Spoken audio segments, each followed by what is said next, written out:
edukasyon sa pagpapakatao 7. Ako si Ma'am Hana. At ngayon, gusto ko maibahagi sa inyo ang aking kaalaman tungkol sa tatalakayin nating aralin. Handa na ba kayo? Handa. Kung handa na kayo, maaari po bang tumayo para sa panalangin? Para sa mga Katoliko, sa ngalan ng Ama, ng Anak, ng Espiritu Santo. Amen namin Ama, Nawa hindi mag-isa at magaling gawin mga mag-aaral sa aming klase. Tulungan niyo po kami makapadaluhasa sa aming mga gawain at makapagtapos ng aming pag-aaral ng may talumpay at mapanatagan ng kalooban. Amen. sa ngalan ng Ama, ng Anak, ng Espiritu Santo. Amen. Bago po kayo umupo, siguraduhin po na walang nakakalat na papel dyan po sa inyong upuan. Organize po dapat tayo kasi di ba nasa core values natin, pagiging makakalikasan. Okay po? Okay na ba? Wala nang kalat? Wala na po. Okay, very good. So para naman sa ating attendance, yung aking secretary, ayan, class secretary, meron po bang lumiban para sa araw na ito? Wala po, ma'am. Lahat po nandito sa class. Very good. Lahat sila ay naririto. So palakpakan ang inyong mga kamay kasi hindi kayo nag-a-absent. So, kamusta kayo ngayon? Mabuti. Excited na ba? Yes. Gustong-gusto nang matuto? Opo. Okay, so gusto niyo na bang simulan na natin yung ating aralin ngayon? Opo. Okay, pero bago natin simulan ang ating aralin, kailangan malaman ninyo kung ano yung mga kasanayan at layuning pampagkatuto. So, sinasabi dito na nakakapagsanay sa maingat na paghuhusga. Okay po, dapat daw maingat na paghuhusga sa pamamagitan ng palagiang pagsangguni sa mga magulang o tagapangalaga tungkol sa karanasan, kaugnay ng mga natutuhang pagpapahalaga. So narito po, yung mga objectives or layunin natin para sa araw na ito. Titignan natin kung makakamit natin yan sa loob ng 45 minutes. Ay po, una, ano yung sinasabi dyan?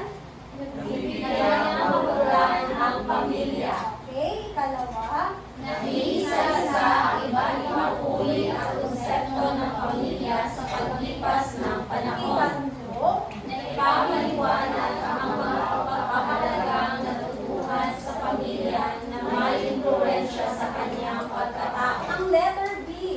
Ito'y paliliwanag na ang pamilya bilang sandigan ng mga pagpapahalaga ay may kampanig na hubugin ang mga anak sa mga At pagpapahalaga. ang letter C. Na idarapat ang mga natutuhang pagpapahalaga sa mga sitwasyong Sa pinangasabi. tingin nyo ba, makakamit natin ang layunin ito? Opo. Confident kayo? Opo. Okay.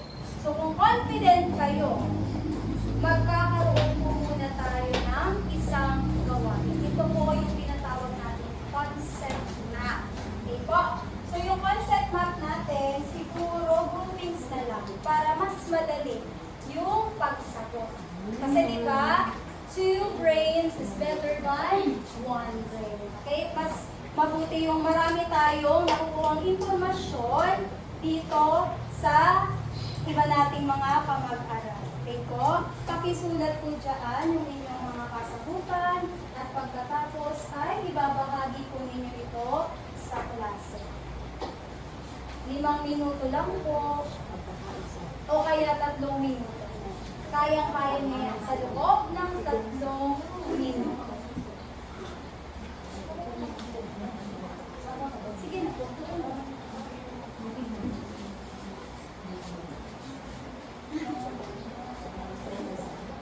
Sige, mag-usap-usap kayo kung ano yung pwede medyo isagot.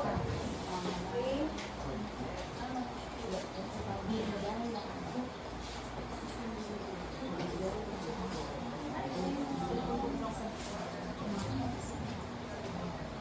Tapos na ba?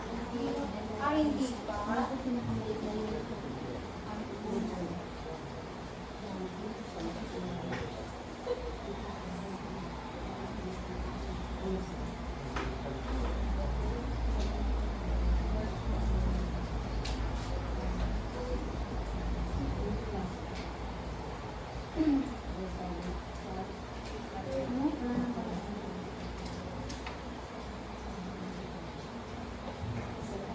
Tapos na po.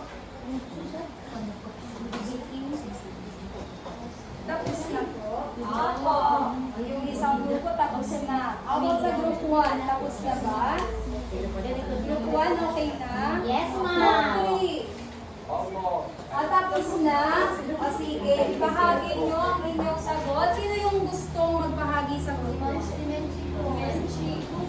Sige, si Menchi sa group 1. Sige nga, Menchi.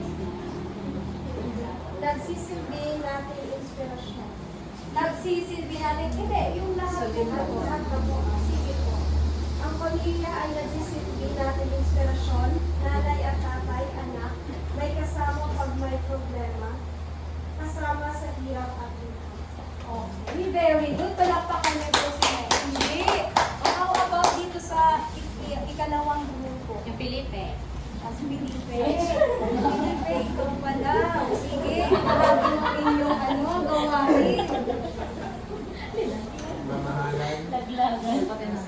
pagkakaisa, pagkakaunawaan, pananampalataya, pagbibigan. Okay, palakpakan niyo po. At dito naman sa ikatlong grupo, si Albert. Si Albert. Ang mga salitang na isulat po namin sa concept map na payugnay sa pamilya ay unang pagmamahal, pangalawa pananampalataya, pangatlo pag-aalaga, at hindi po mawawala minsan yung problema. Lalo na po pag wala na kami pambihinan. Uy, tama naman talaga. Very good naman si Albert. Napalakpakan niyo po si Albert. Ang magaling naman ng mag-aaral na ito sa Baitang 7. Talagang parang pinaghandaan niyo talaga to, ha? Grabe. So, ngayon, dahil tapos na tayo dito sa isang gawain, magkakaroon tayo ng pang-prosesong tanong. Kung yung mga inilagay niyo bang sagot ay kaya nyo talagang ma-defend na yun talaga ay totoo. Okay? Sa unang tanong, ano ang naramdaman mo sa gawain na ito? Ano po? Pakitaas ang kamay kapag kayo ay sasagot.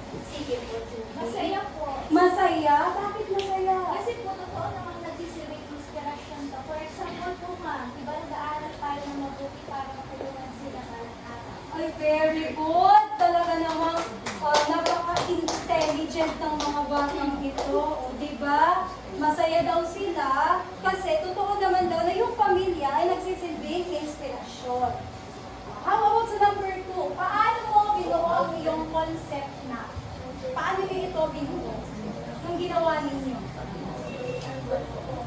Ano po?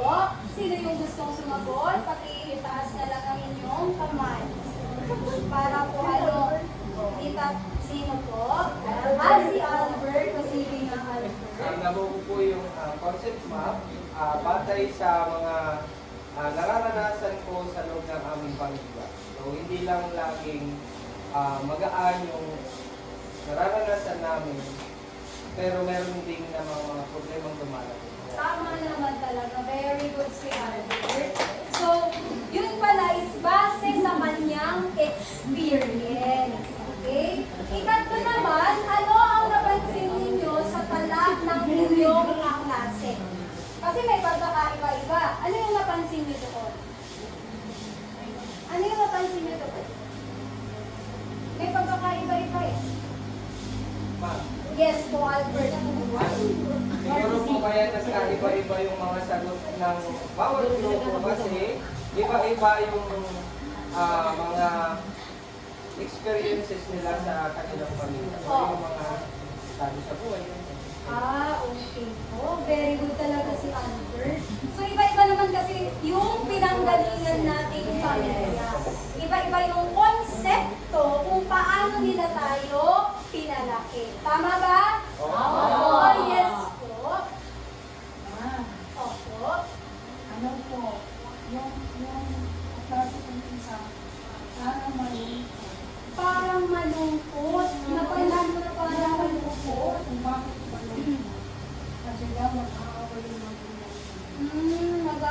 tayong magulang kaya malungkot yung isang kamag-aral or kaklase. Minsan kasi sa mga ganyang bagay, naapektuhan yung anak kapag may alitan sa loob ng tahanan. Okay po? Kaya yan yung sinasabi na dapat maging mabuti tayo sa ating kapwa kasi hindi natin alam kung ano yung pinagdadaanan nila. Okay po? Nagkakaintindihan tayo doon? Oo. Huwag tayong basta-basta nang uhusga ha. Nagkakaintindihan po? Oo. So, suriin na natin kung ano yung mga nasa laraw. Ano ito? Ano yung nakikita nyo? Pamilya. Pamilya. Opo. Ano? Yes. Opo. Masayang pamilya. Masayang pamilya. Ano kaya yung tawag dito? Yes. Sa tingin ko po, ito ay nuclear family dahil meron siyang nanay, tatay, at mga anak. Ay, parang ano, nakapag-asal sa ito. Nabasa mo na ba yan? Hindi po teacher, nag-summer class po ako. Nag-summer class. Oo nga pala, kasi daming nagsa-summer class ngayon. So, tama naman talaga siya. Kasi binubuo ito ng tatay, nanay, at mga anak. So, ito ba ay ito yung gusto ninyong pamilya in the future? Okay. Ang tawag po dyan ay ideal family. Bakit siya tinawag na ideal family? Kasi ito yung yes po. May nanay, tatay, may ate, may kuya, may bunso. Tatlo talaga. O, gusto niya tatlo. Opo. Tama naman, di ba? Gusto niya ganun. Pinapangarap na pamilya. Eh, nakita niyo dito sa picture, masasaya sila. Diba? Hindi sila kalulungkot. So, yun po yung tinatawag na ideal family. Okay po? Sunod, may nakasama na dyan. Ano yung tawag kaya dito? Extended family. Ay, meron na kaagad tayo nag-summer class din ata ito. Extended family pala yung tawag dyan. So, bakit natin nasabing extended family? Bakit? Dikit-dikit? Dikit-dikit na paano yan? Oh, yes. Ipaliwanag mo. Ang extended family, ma'am, parang sa isang bahay, nandun si lolo, si lola, tapos yung kapatid mo, ng asawa, nandun pa rin sa bahay namin. Ganun pala ang extended family. Nasa isang bahay, kasama si lolo at si lola. Minsan nandun po din po yung mga tita at tito natin, di ba? Extended family, tama siya. Very good. Yung mga teacher ninyo sa summer class, ha? Nakaabot sila sa 4 Grabe. Eto, ano yung napansin niyo dyan? Dalawang lalaki. Tapos may anak. Opo. Yung rainbow po, heart. Yung rainbow daw ay heart. Yung represent po ata ng rainbow. Ano yung nire-represent? Sige nga. Ang tawag ko sa kahit ang family po nila ay homo. Homo. Opo. Bakit kaya ito ay homo? Bakit ito ay homo? Kaya yung napansin niyo. Parehas sila. Lalaki. Okay. So nakakakita na rin naman tayo ng ganitong klaseng pamilya dito sa ating lipunan, di ba? Opo. Hindi naman po tayo pwedeng maghusga kasi base nga po sa isang sa moralidad, maaaring para sa kanila tama, para sa iyo ay hindi. Kasi iba-iba tayo ng pagkakaintindi dyan. That is what we call morality. Okay po? So tayo po, huwag na lang po natin pakialaman kung ano yung buhay nila. Ang pakialaman po natin ay yung buhay po natin. Okay po? Diyan tayo magpo-focus. Hindi po dapat tayo nang huhusga sa kung ano man yung pinili po nila. May tanong pa ako, ma'am. Ano po? Pag ganyan po ba, ma'am, na matawag ba silang pamilya, walang nanay? Akala ko po ang pamilya, may nanay, may tatay. Kung wala, Yan po ba? Pamilya po ba yan? Ayan. Opo, masasabi natin pamilya po sila. Kasi po, sila po ay pinagbubuklod ng pagmamahalan. Ma'am, legal po ba yung pagsasabi? Legal? Grabe na kasalatan niya. Grabe mga tanong na yan ah. Actually, mayroon pong ibang, sa ibang bansa po, legal na para sa kanila yung magpakasal ang magkaparehong gender. Okay po, pero dito sa ating bansa, kumbaga, ino-open pa lang po, pero hindi pa siya masyadong yung, kumbaga, nagiging normal sa mata natin. Kasi nga po, yung Pilipinas is iba po yung ating belief. Kasi di ba, magpuro tayo Catholic or karamihan sa Pilipinas Catholic. Okay po? So, yung ganyan po, mga family, wag niyo pong huhusgahan. Kasi po sila ay tao rin mo. Okay po? Nasasaktan. Sila po ay nagmahal lang. Okay po? Wala bang question? Wala na? Wala na po. Move on na tayo? Opo. Okay. Tawag po doon ay yung homo. Kasi parehas po yung kanilang gender. Okay po? How about this one? Ito po. Ay yung pinapakita niya. Solo. Solo. Solo parent. Solo parent.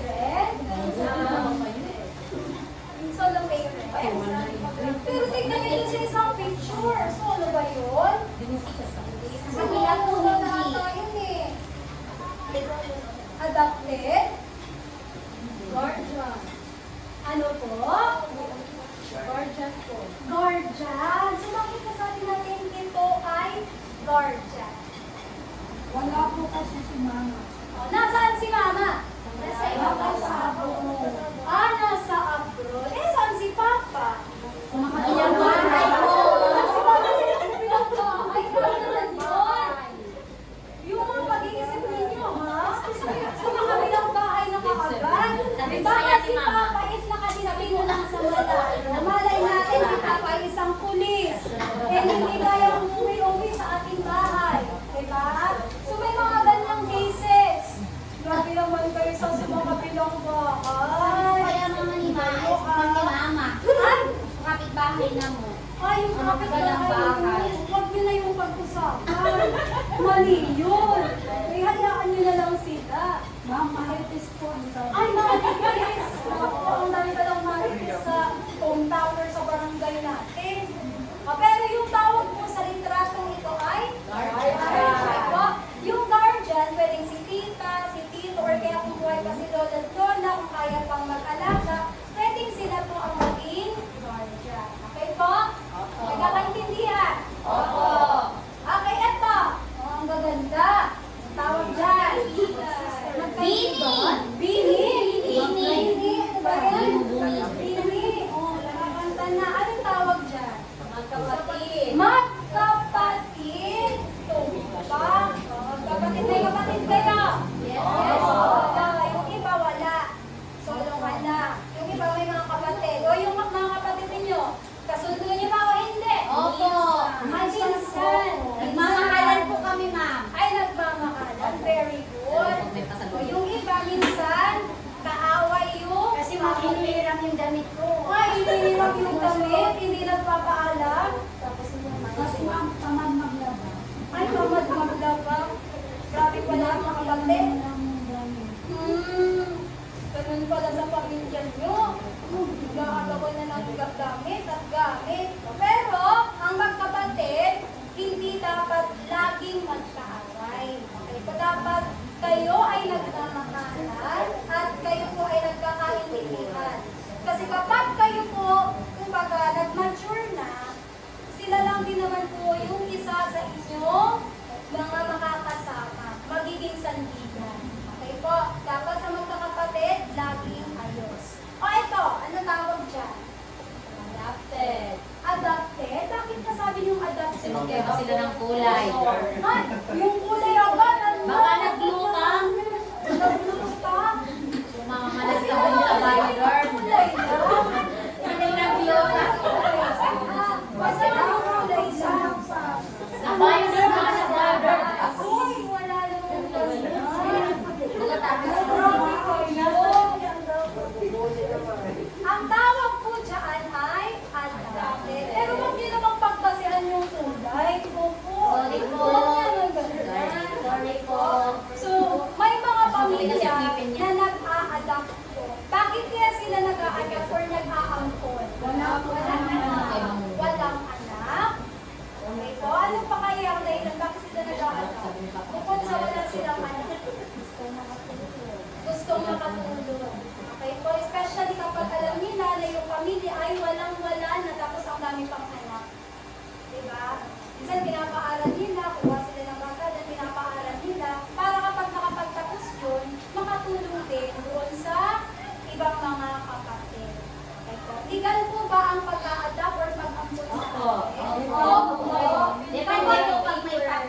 natin si Lolo at si Lola.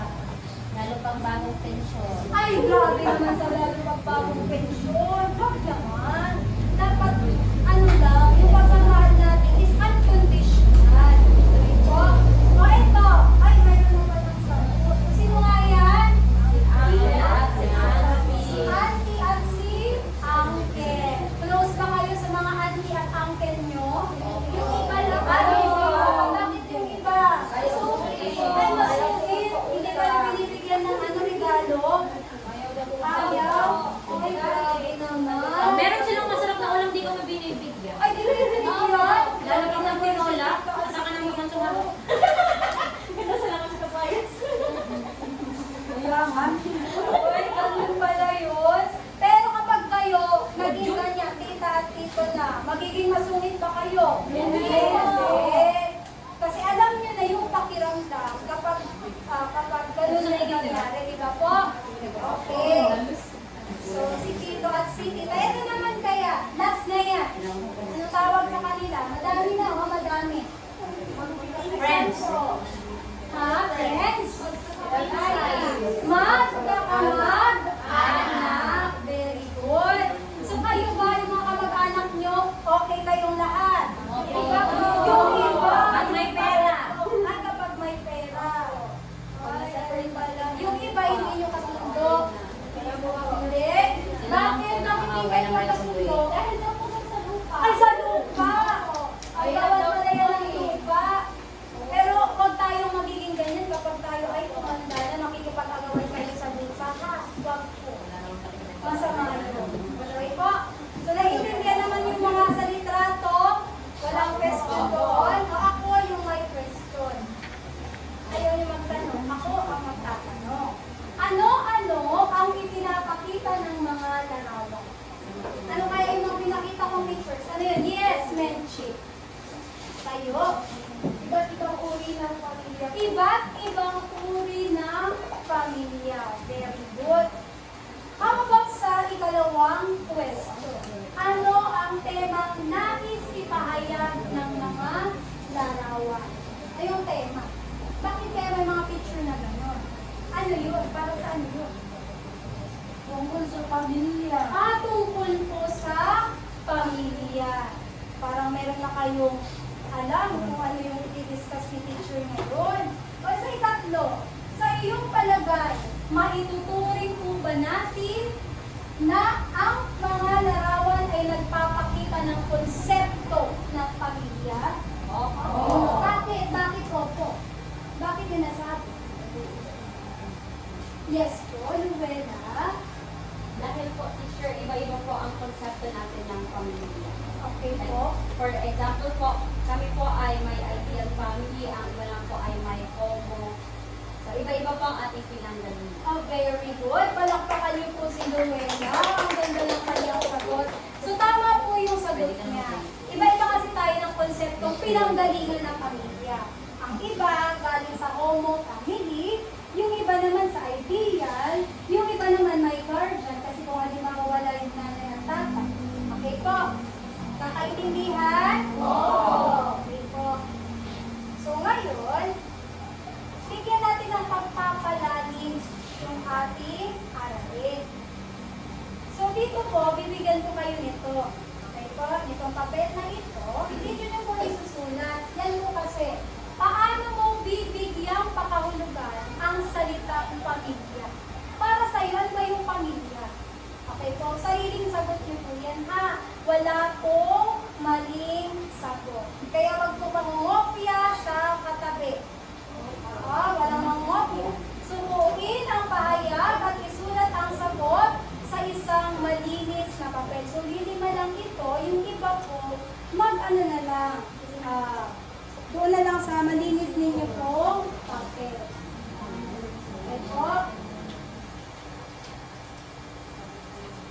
Sige. 1 minute lang. Kasi hindi naman na kailangan ng sobrang habang sagot. Describe nyo lang para sa inyo yung pamilya. Okay? Tapos after nyan, diretso na tayo sa ating talakayan. 1 minute.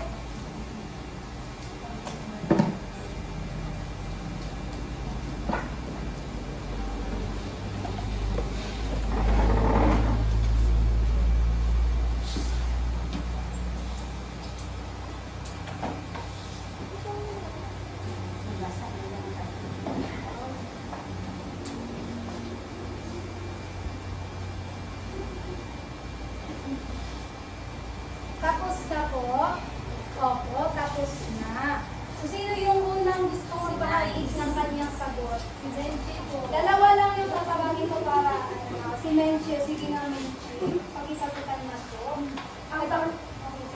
Ang pamilya po ay binubuo ng nanay, tatay, anak. Pero ang pamilya rin po ay tinuturing din kapag kasama po yung Ano po?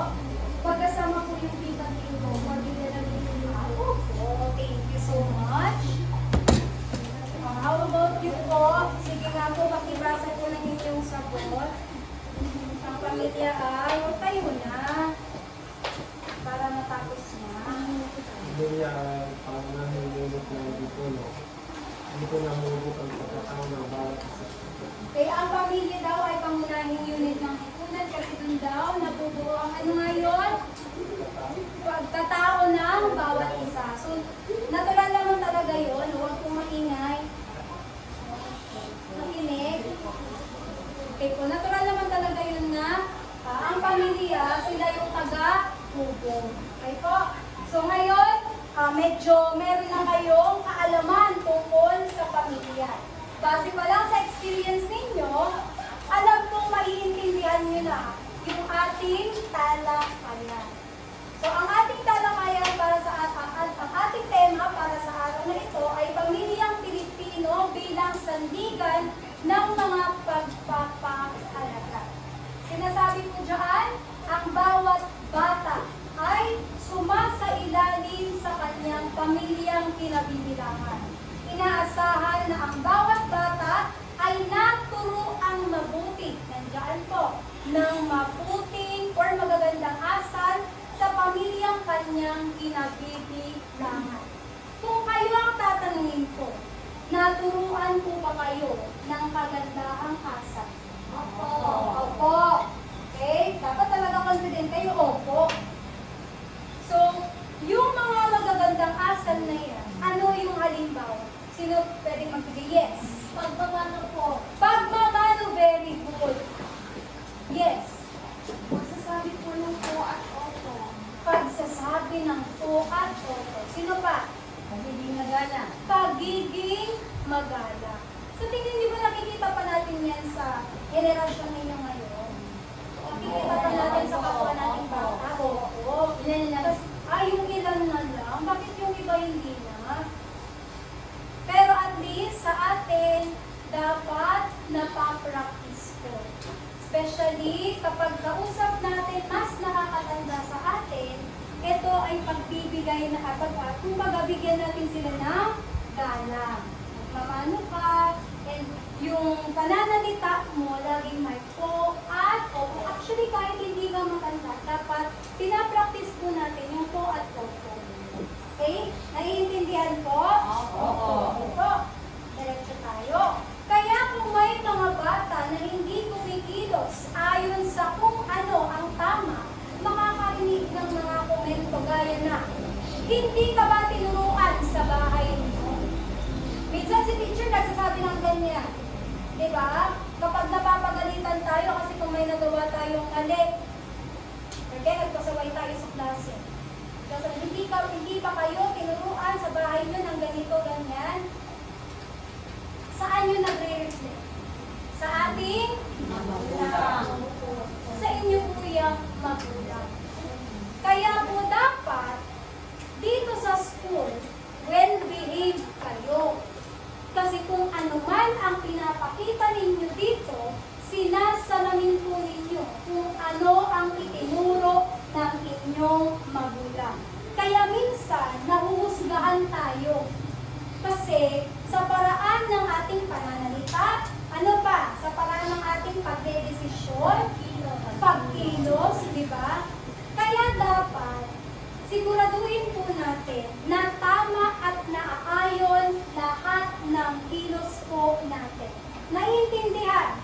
Opo. Sa tingin niyo ba, ngayong araw, makikita na natin yung mga tamang pagkilos ng isang bata. Okay po, sa inyo? Opo. Opo. Pa-practice natin yan. Lagi na kayong magsasabi ng po at opo. Opo. Magiging magalang kayo. Opo. Very good. Buti kung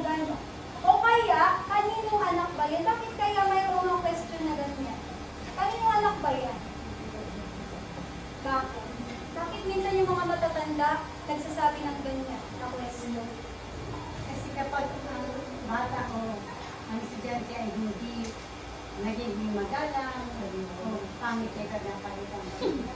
Minsan naman kapag magaling, ay ilang galing na kasi. So talagang tinatanong po nila kung sino yung nagpalaki sa kanila. Background check pala yung ganyan, no? O kaya kayo well-behaved para kung halimbawa, matanong man yung question na yan, positive yung ibibigay nila sa inyo. Hindi puro negatibo. Okay po? Nagkakaintindihan? Opo. Okay. So mahalagang malinaw ang isip at puso mula pagkabata upang sa paglabas sa pamayanan ay maging magalang at kapag-ipakita. So bata pa lang dapat tinuturuan na. Actually, nagtitraining na dapat yan, 3 years old po at opo. Diba? Tinitrain na paano mag-release. Para habang lumalaki siya, nadadala pa rin po niya yung mga ganoong pag-uugali. Tama ba? Opo. Kayo ba, nung bata pa kayo, trinain kayo magmano, opo, very good kung gano'n. Kasi napapractice po natin yan hanggang sa tayo ay lumaki. So ito, pagbabahagi ng karanasan. Bahagi yung karanasan ninyo bilang kayo. Kailangan magpakatotoo tayo dito. Una, paano ka tinuruan ng mabubuting asal ng iyong pamilya? Sino pwedeng magbahagi dyan? Yes, Menchi. Kapag daw po may bisita si mama, papa, dapat daw po mag-bless. Okay. Diba narinig niyo yun? Kapag daw po may bisita, kahit nasaan yan eh. Diba kahit nakasalubong mo, kailangan mag-bless ka. Okay, kung nasa culture kasi natin yan yung tradisyon. Ano pa? Oh yes. Kahit daw po masugid si tita, magkakit daw po ng tukat opo. Ay nako, kahit daw masungit si tita, maggamit pa din ng po at oo. Kasi nandun pa rin yung pagdalang natin. Ikalawa, ano-ano ang madalas ipaalala ng mga magulang mo sa iyo? Ang dami niyan, minsan nakukurot tayo. Lalo kapag nasa labas ng bahay. Ano po? Sino yung gusto magbahagi? Yung mga sinasabi, yes, Loretta. Lagi po pinapaalala ng mga parents ko po na dapat kahit po yung mga simpleng bagay, lagi daw po mag-thank you. Okay, very good. Kahit sa mga simpleng bagay, binigyan ka ng papel, magpasalamat ka. Okay po? Pagtanaw yun ng utang na loob, yes po. Sabi po ni Papa, pag aalis daw po magpaalam. Very good. Kapag aalis, magpaalam, hindi yung pumukuslit sa may bintana. Diba? Ay, hindi ka siya. Buti naman, hindi ka siya para di na makakuslit. Diba? May iba kasi mga bata, sinabi matulog ng hapon, yun pala, naglalaro na sa labas. Diba? Hindi yun pagsunod, mali yun, maladala niyo yan hanggang sa paglaki. Okay po? So yung mga ganyan, katulad ng sinabi ni Luella, yung mga simpleng bagay, pagsabi po kayo na, salamat po, thank you po. O kaya kung may nasaktan kayo, sabihin niyo, sorry po. Yung mga ganyan. Okay po? Mabuting pag-uugali po yan. Ikatlo, paano ka tumutugon sa turo at paggabay ng iyong mga magulang?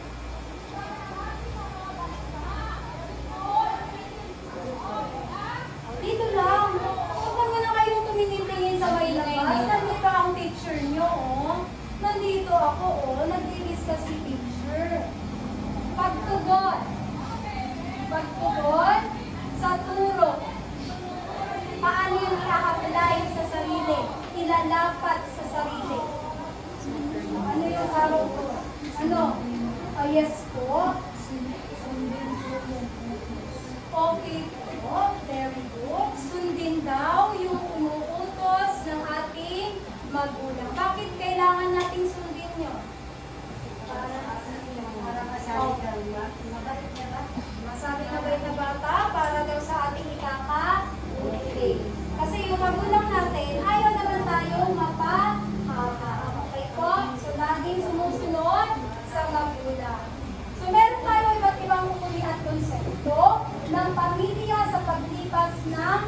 panahon. So sa paglipas po ng panahon, madaming hamon ang kinakaharap ng pamilyang Pilipino. Kaya't may mga batang kasama ang kanilang ama, ina, at mga kapatid sa kanilang tahanan. So mamaya, iisa-isahin natin kung ano ba yung mga uring yun. Okay po, para mas maintindihan kasi baka kabilang kayo doon sa ibang uri ng pamilya. Mayroon din namang mag-isa o solong ama o ina na nangangalaga at nagtuturo sa kanilang mga anak. May mga ganyan na buha sa panahon natin ngayon. Sa pananaliksik ng mga sosyologo, kinikilala nila ang pagbabago sa estruktura at komposisyon ng mga pamilyang Pilipino. Dulot ng iba't ibang issue, urban at global migration, pagbabago ng papel ng kababaihan at iba pang mga isyong panlipunan. So yun po, nagbabago po yung konsepto ng pamilya batay po sa kung paano natin na-adapt yung sa ibang culture. Okay po? Mayroon dati sa Pilipinas, yung mga babae nga, hindi na pinapaaral, di ba? Tapos nasa bahay lang, di ba? Yung, kumbaga tuturuan lang yung babae magbasa, magsulat, magluto, maglaba. Kasi paniniwala nila, babae ka lang.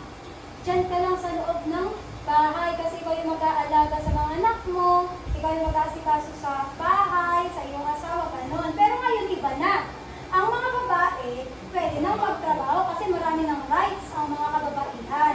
Pantay na ang babae at lalaki. Gusto niyo ba yun, yung mga ganito? Na tayo ay pantay-pantay na lamang? Hindi na tayo yung sa bahay lang? Oo po. Gender equality na po. Okay? Pero po, ma, kung lahat sila magpatrabaho ko, paano na yung mga kapatid ko? Alanganin naman ako ang mag-alaga. Minsan po, opo, may mga ganyan po talaga. Kaya nga po, mamaya, ibabahagi natin yung iba't ibang konsepto. Okay po? So, may mga pagkakataon na yung nanay at tatay ay, kumukuha ng taga-alaga sa mga bata. Okay po? Minsan din, kila lolo at lola. Okay po? So, dito, pag-usapan na po natin yung iba't ibang uri ng pamilya para mas maintindihan na po nito.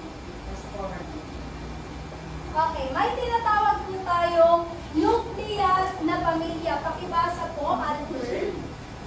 Nuclear na pamilya. Sa mga tradisyonal na pamilyang nuclear, madalas ay naroon ang ama at ina na gumagabay at tutulong ng mabuting asal ng pagpapahalaga sa mga anak. Ang mga magulang ang nagsisilbing modelo ng pagpapahalaga at sila ang nagkikiptan sa puso at isip ng mga anak ang mga dapat gawin sa bawat sitwasyon. Okay, maraming salamat po, Albert. Kapag tinawag po nating nuclear na pamilya, ito ay binubuo ng ano? Nanay, tatay, at anak. Okay, nanay, tatay, at anak. Wala pang iba dyan ha, sila pala. Nanay, tatay, anak. Yung nanay at tatay ang nag-aalaga doon sa dalawang bata. Okay po? Okay po, naiintindihan, nuclear po yun. Ngayon naman, pag-usapan naman natin itong pinalawak or tinatawag nating extended na pamilya. Ano ang extended na pamilya? Pakibasa nga po. Yes po. Ito ay binubuo ng 3 o higit pang henerasyon ng pamilya mula sa lolo't lola, mga magulang, mga anak at ako sa tuhod. Ang mga pagpapahalagang tinuturo ng mga magulang ay maaaring palakasin ng lolo't lola. Mas mabilis din matuto ang mga bata sa pagkikipag-ugnayan sa iba dahil mula pagkabata, marami na silang nakakasalanan. Okay po. Pag tinawag naman natin pinalawak or extended, hindi lang si mama at si papa yung nandiyan. Sino ba yung kasama? Lolo at lola. And at the same time, minsan nandiyan na rin yung mga apo sa tuhod. Okay po, yung mga anak ng tita at tito, minsan doon na lang po na kay lolo at lola. Kasi kung wala mag-aalaga. Okay po, yun yung tinatawag natin pinalawak or extended na pamilya. Pag sinabing pinagsanib or joint na pamilya, may magkaiba po yan ha. Yung isa, yung extended. Ito po, joint. Ano yung pagkakaiba nila? Mamaya ko na ipapaliwanag. Pakibasa po muna. Sino pwede magbasa? Pwede magbasa? Oh, yes po. Pinagsanib, joint na pamilya. Ito ay pinalawak na nuclear na pamilya. Nagsasama ang mga magkakapatid sa isang bubong kasama ang kanilang pamilya. Sa konteksto ito ng pamilya, maaaring mapalakas ang pagtuturo ng pagpapahalaga sa mga anak at maaari rin matuto ang mga anak sa mga pinsan, tipo at tita na kasama sa pamilya. Okay po. Pag sinabi pong pinagsanib or joint na pamilya, may kasama na po tito at andyan na rin yung mga anak ni tito at ni tita. Pero kayo po ay nasa iisang tirahan. Kayo ba? Nasa joint family ba kayo? Hindi.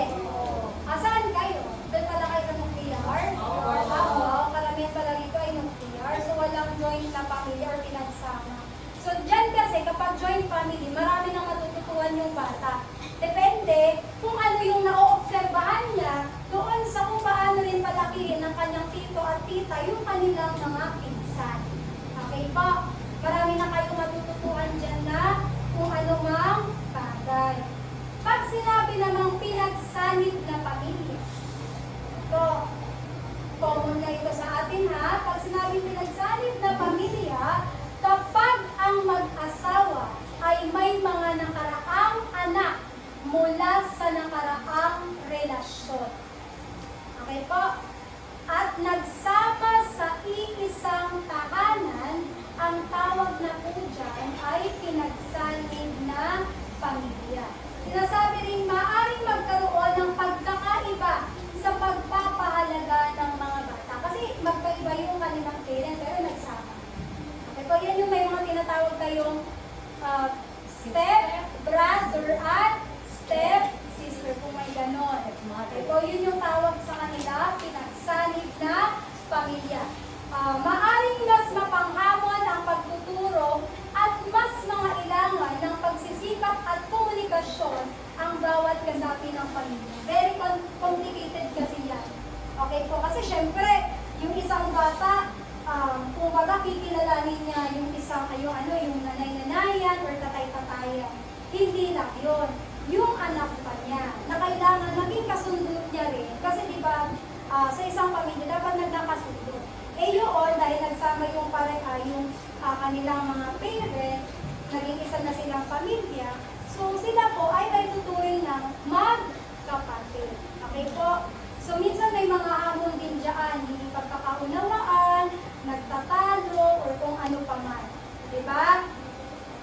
Okay po. May question po dito sa pinagsalit na bahagya? Wala po. Mga may pamilyang may solong magulang. Okay po. Very self-explanatory pero kailangan nating basahin. Sino pwede magbasa? Luella. Tito Luella. Mga pamilyang may solong magulang. Ang ganitong pamilya ay humaharap sa karagdagang hamon sa pagtuturo ng pagpapahalaga sa anak. Nahahati ang oras ng magulang sa kanyang anak, trabaho at iba pang responsibilidad dahil mag-isa niyang tinataguyod ang kanyang anak. Maaari rin makaapekto sa epektibong pagtuturo ng pagpapahalaga ang hamon sa pinansyal at emosyonal na stress. Ang mabuting dulot nito ay hindi naririnig ng bata na magkasalungat na opinyon o pagtuturo dahil isang magulang lang ang kanyang nakakasama. Okay po. Kapag sinabi kasi, pamilyang may solong magulang, ito yung mayroon na isa. Okay? Single parent. So, ito nakikita din natin sa ibang tao, di ba? May solong magulang.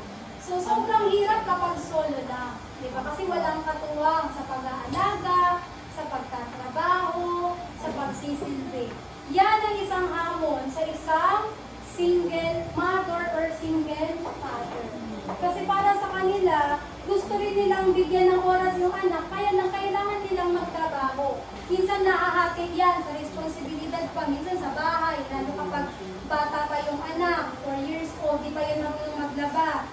Di ba? So maglalaba pa siya. Mamamalengke. Minsan yan, mag-work pa. After work, papatulugin yung bata. Tuturuan sa assignment. So sobrang hirap maging isang single mother or single father. Kaya tayo maging maingat po sa ating mga pananalita. Okay po? Kasi hindi natin alam kung ano yung pinagdadaanan ng bawat isa sa atin. So meron po tayo ditong gawain. Puno ng pamilya or ito yung tinatawag natin family tree. So bibigyan ko po kayo ng papel at isusulat niyo po dito or ito-drawing niyo po yung inyong family tree. Okay po? Ang mapaaral ay bubuo ng isang ilustrasyon na nagpapakita ng istruktura ng ginagislang pamilya. So yung ginagislan po ninyong pamilya, hindi pamilya ng kamag-anak, ay pamilya ng kaklase. I mean, ang isasama lamang sa ilustrasyon ay mga kasapi na kabilang sa bahay, sa loob ng inyong bahay. Kung kayo ba ay nuclear, nasa solo, nandun sa joint, extended, kung ano yung meron kayo. Ako, sa bahay ninyo. Ayan, bibigyan isulat ko, i-drawing. And later, i-share po yan. Pero dyan na po kayo sa harap na po ng inyong klase. Yung iba po na hindi ko nabigyan, sa mga notebook nyo na lang po. Okay? Pakisulat na lang po sa notebook. Tapos na, o sino yung gustong magbahagi ng kanilang gawa? Si Albert? Si Albert?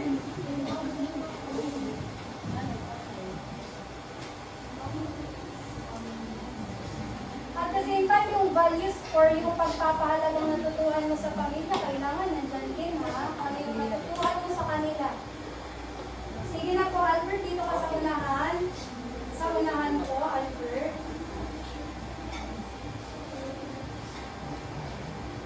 Magandang umaga po sa inyo lahat. Ito po yung na-drawing ng aking notebook. So ito po ay ito po yung na-drawing ko. Ito po ay nag-represent sa isang nuclear family. So may nanay, tatay, at kami pong magkakapatid. So ang mga pagpapahalaga or values na natutuhan ko sa aming pamilya ay pagre-respeto sa bawat taong makakasalamuha at pagiging magalak at matulungin sa bawat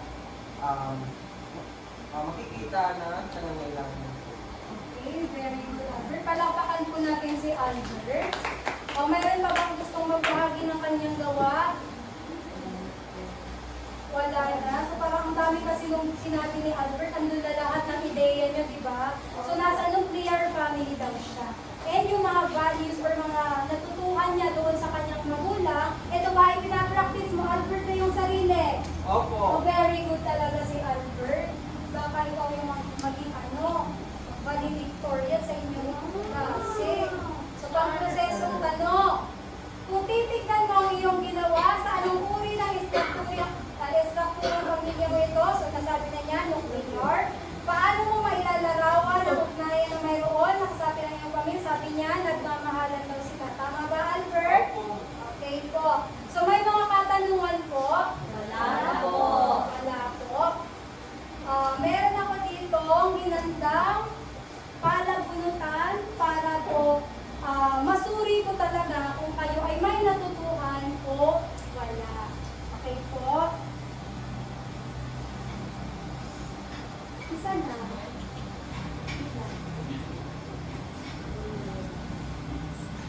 Maaari ka lang tumayo, Ruela, para sabihin kung ano yung tanong at yung sagot.